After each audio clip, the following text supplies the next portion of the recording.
Hi, this is Mike Langlois, and I wanted to do a video for a few reasons. One of which is that I'm actually away from my practice, and sometimes it's helpful for patients to have what Winnicott would have called a transitional object.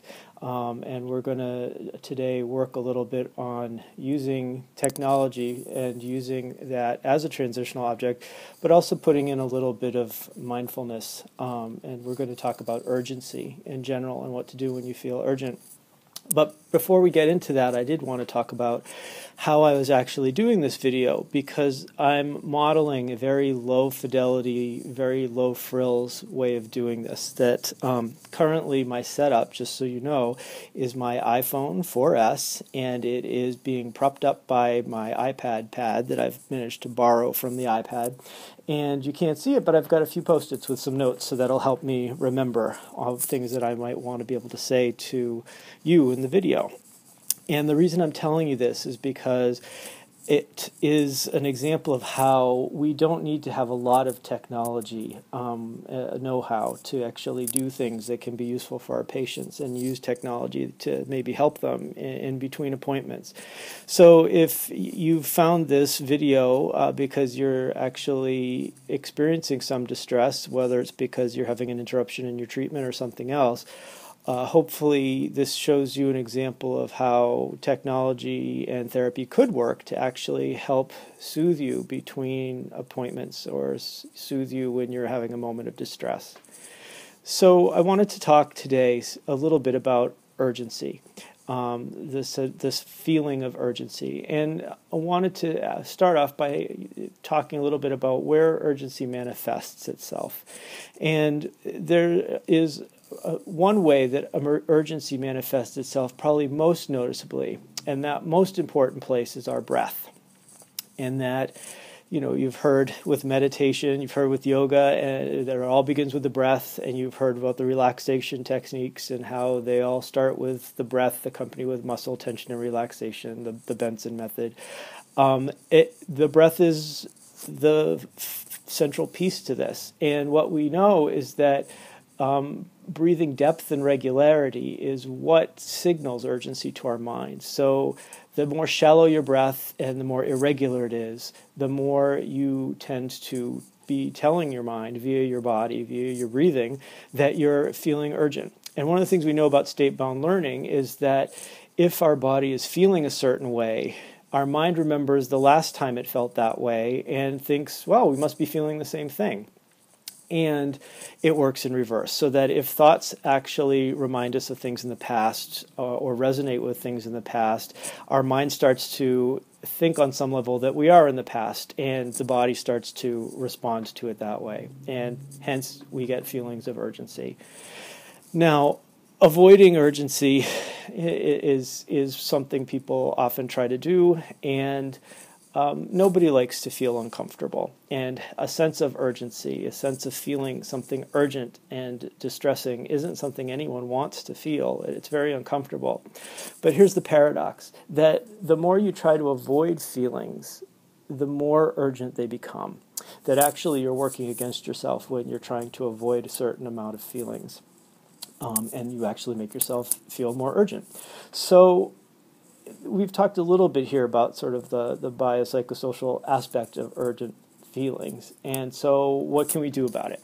So let me tell you a little bit about what might help you when you start to have that sense of feeling urgent. And we actually have to back up, because a lot of people don't necessarily even know when they're feeling urgent. They either have history of trauma or heightened stress responses, or in such a constant state of urgency that they don't necessarily have a basis for comparison. So what you need to do first is to try to induce a calm state, so you can have something to compare yourself to, have something to compare when you're feeling more urgent feelings, a baseline, if you will.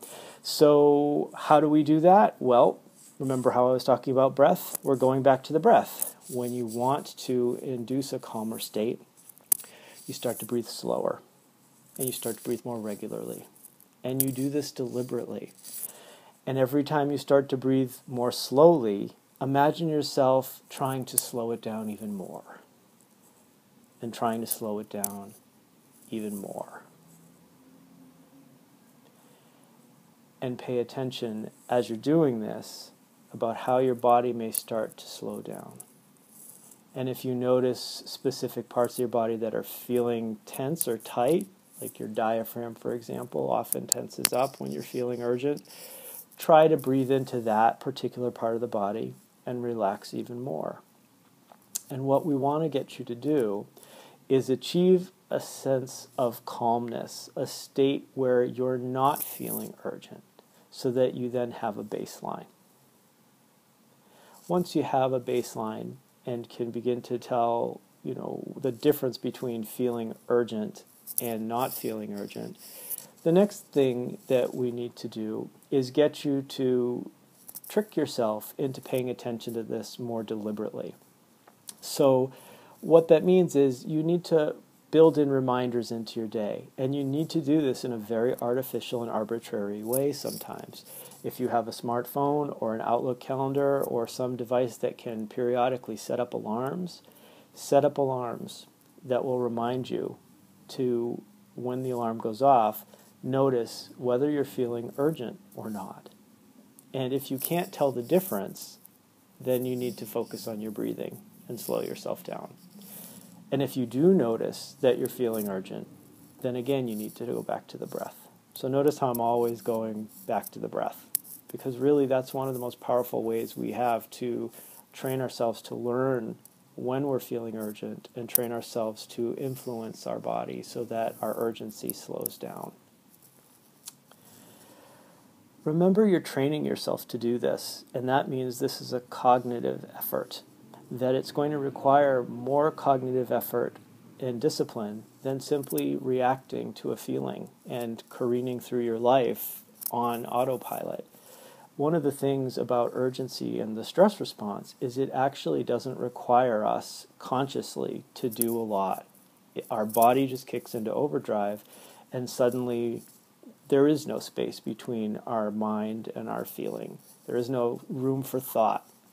And that's not how human beings have to be, that we were designed to be able to be mindful and to think about our thinking. But we need to be able to interrupt the process. So notice how interrupting the process takes effort. Notice how it is artificial and it feels somehow inauthentic. It feels forced. That's because this is a discipline. That's because this is mental training. And we are trying to learn how to acknowledge urgency and move through it. And when you allow yourself to notice when you're feeling urgent, then you can also pay attention to what feelings or thoughts might be coming up. But you always have the choice to return to your breathing. You always have the choice to slow things down. And if the urgent feelings come back, you can notice them a little bit, but you can also go right back to the breathing. So remember that this is a very practiced sort of stance. It's not something that comes easily or naturally to us. It's why people meditate and practice breathing and deep breathing for years and years in their whole life.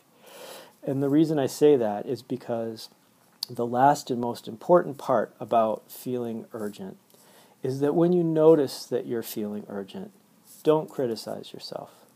The last thing you want to do if you catch yourself feeling urgent is to get down on yourself for feeling urgent.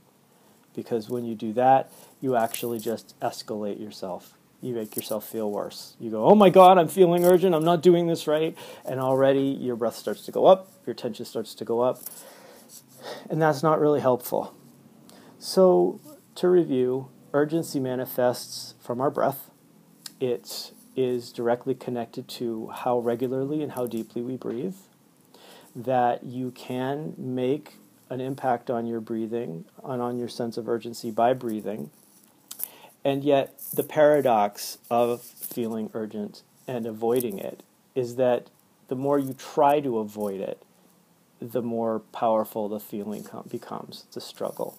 So what we're trying to do is encourage you to lean into feeling urgent and allow yourself to sort of pass through it and focus on your breathing as you're passing through it. That's what you can do about urgency. When you're feeling distressed, you can focus on your breath. You can try to induce a calm state so that you begin to get more of a sense of what a calm state feels like, because not everyone knows what a calm state feels like. Once you know what a calm state feels like, you can put artificial things in place to remind yourself to check in. And if you're feeling urgent, you can notice that and try to calm your breath. And if you're not feeling urgent, you can pay attention to what that feels like and begin to get more used to it. And lastly, remember that this isn't a contest. And if you start to catch yourself feeling urgent, you just go back to getting on the beam and focusing on your breath. You don't criticize yourself. No one gets a straight A in learning how to not be urgent. So hopefully I've demonstrated some things here, one of which is how to recognize and perhaps work with feelings of urgency when they come up. Also, how to use very basic technology to impart principles to patients that may help them better their affect regulation, but also may provide them with a transitional object when their therapist is away. Hopefully you found this video useful, and if you did, I'm glad. Until next time, this is Mike Langlois. Thanks a lot for listening.